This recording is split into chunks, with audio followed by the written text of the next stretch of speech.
এর আপামর জনসাধারণ যারা বৈধ ভোক্তা বিদ্যুৎ দপ্তরের আন্ডারে, তাদেরকে হঠাৎ করে লাফ দিয়ে প্রায় দ্বিগুণের বেশি বিল আসতে শুরু করেছে ডোমেস্টিক এবং কমার্শিয়াল কনজিউমারদের কাছে। এর মূলত মানুষের ধারণা স্মার্ট মিটার নাম্বার 1।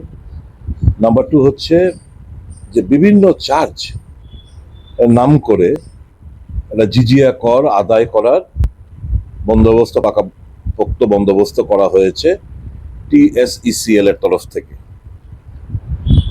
রাজ্য সরকার নির্বিকার, বললেই বলে এটা কর্পোরেশন, আমাদের কিছু করার নেই। মুখ্যমন্ত্রীও চুপ, বিদ্যুৎ মন্ত্রীও চুপ। মানুষ, তাদের পকেট কাটা হচ্ছে উইথাউট এনি রিজনেবল এক্সপ্লেনেশন। তো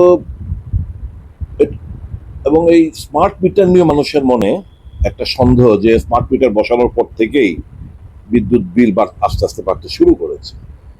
আমাদের পরিষ্কার মনে আছে যে বিধানসভার ভেতরে বাইরে বিদ্যুৎ মন্ত্রী এবং মুখ্যমন্ত্রী বলেছিলেন যে স্মার্ট মিটার ইজ ম্যান্ডেটরি।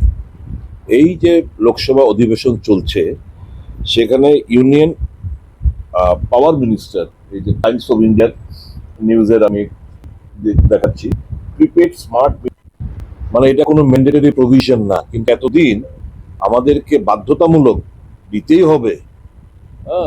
এটা করে মানুষের পকেট কাটার একটা ফোন দিয়ে এঁটেছিলেন রাজ্য সরকারের তত্ত্বাবধানে TSECL।